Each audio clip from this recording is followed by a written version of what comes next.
अर्जुन ने कहा, हे पुरुषोत्तम, वह ब्रह्म क्या है, अध्यात्म क्या है, तथा कर्म क्या है, और अधिभूत नाम से क्या कहा गया है, तथा अधिदैव नाम से क्या कहा जाता है। और हे मधुसूदन, यहाँ अधियज्ञ कौन है, और वह इस शरीर में कैसे है।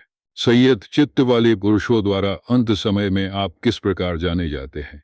श्री भगवान ने कहा, परम अक्षर तत्व ब्रह्मा है। स्वभाव अपना स्वरूप अध्यात्म कहा जाता है। भूतों के भावों को उत्पन्न करने वाला विसर्ग कर्म नाम से जाना जाता है। हे देहधारियों में श्रेष्ठ अर्जुन, नश्वर वस्तु पंचमहाभूत अधिभूत और पुरुष अधिदैव है। इस शरीर में मैं ही अधियज्ञ हूँ, और जो कोई पुरुष अंतकाल में मुझे ही स्मरण करता हुआ शरीर को त्याग कर जाता है, वह मेरे स्वरूप को प्राप्त होता है। इसमें कुछ भी संशय नहीं। हे कौन्तेय, यह जीव अंतकाल में जिस किसी भी भाव को स्मरण करता हुआ शरीर को त्यागता है, वह सदैव उस भाव के चिंतन के फलस्वरूप उसी भाव को ही प्राप्त होता है। इसलिए तुम सब काल में मेरा निरंतर स्मरण करो और युद्ध करो। मुझ में अर्पण किए मन बुद्धि से युक्त हुए निसंदेह तुम मुझे ही प्राप्त होोगे। हे पार्थ, अभ्यास योग से युक्त अन्यत्र न जाने वाले चित्त से निरंतर चिंतन करता हुआ साधक परम दिव्य पुरुष को प्राप्त होता है। जो पुरुष सर्वज्ञ, प्राचीन, सबके नियंता, सूक्ष्म से भी सूक्ष्मतर, सबके धाता, अचिंत्य रूप, सूर्य के समान प्रकाश रूप और अविद्या अंधकार से परे तत्व का अनुस्मरण करता है, वह साधक अंतकाल में योग बल से प्राण को भ्रकुटी के मध्य समयक प्रकार स्थापन करके निश्चल मन से भक्ति युक्त होकर उस परम दिव्य पुरुष को प्राप्त होता है।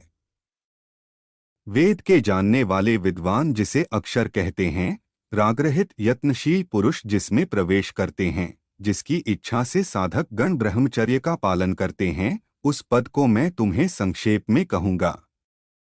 सब इंद्रियों के द्वारों को संयमित कर मन को हृदय में स्थिर करके और प्राण को मस्तक में स्थापित करके योग धारणा में स्थित हुआ, जो पुरुष ओम इस एक अक्षर ब्रह्मा का उच्चारण करता हुआ और मेरा स्मरण करता हुआ शरीर का त्याग करता है, वह परम गति को प्राप्त होता है।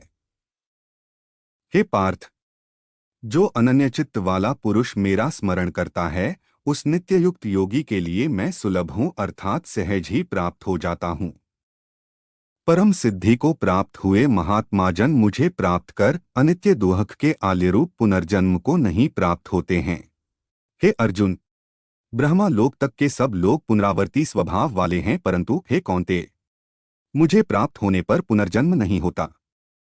जो लोग ब्रह्मा जी के एक दिन की अवधि जानते हैं, जो कि सहस्र वर्ष की है, तथा एक सहस्र वर्ष की अवधि की एक रात्रि को जानते हैं, वे दिन और रात्रि को जानने वाले पुरुष हैं। ब्रह्मा जी के दिन का उदय होने पर अव्यक्त से यह व्यक्त चराचर जगत उत्पन्न होता है, और ब्रह्मा जी की रात्रि के आगमन पर उसी अव्यक्त में लीन हो जाता है। हे पार्थ, वही यह भूत समुदाय है जो पुनः पुनः उत्पन्न होकर लीन होता है। अवश्य हुआ यह भूत रात्रि के आगमन पर लीन तथा दिन के उदय होने पर व्यक्त होता है, परंतु उस अव्यक्त से परे अन्य जो सनातन अव्यक्त भाव है, वह समस्त भूतों के नष्ट होने पर भी नष्ट नहीं होता। जो अव्यक्त अक्षर कहा गया है, वही परम गति है, जिसे प्राप्त होकर साधकगण पुनः संसार को नहीं लौटते, वह मेरा परम धाम है। हे पार्थ, जिस परमात्मा के अंतर्गत समस्त भूत हैं और जिससे यह संपूर्ण जगत व्याप्त है, वह परम पुरुष अनन्य भक्ति से ही प्राप्त करने योग्य है। हे भरतश्रेष्ठ, जिस काल में शरीर त्याग कर गए हुए योगी जन अपुनरावृत्ति को या पुनरावृत्ति को प्राप्त होते हैं, वह काल को मैं तुम्हें बताऊंगा।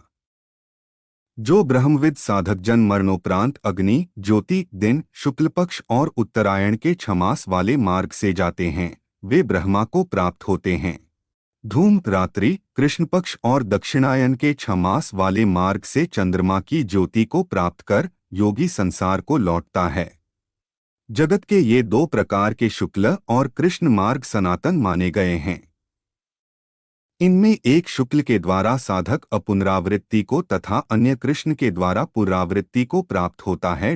हे पार्थ, इन दो मार्गों को तत्व से जानने वाला कोई भी योगी मोहित नहीं होता। इसलिए हे अर्जुन, तुम सब काल में योगयुक्त बनो। योगी पुरुष दोनों मार्गों के तत्व को जानकर वेदाध्ययन, यज्ञ, तप और दान करने में जो पुण्य फल कहा गया है उस सब का उल्लंघन कर जाता है और सनातन परम स्थान को प्राप्त होता है।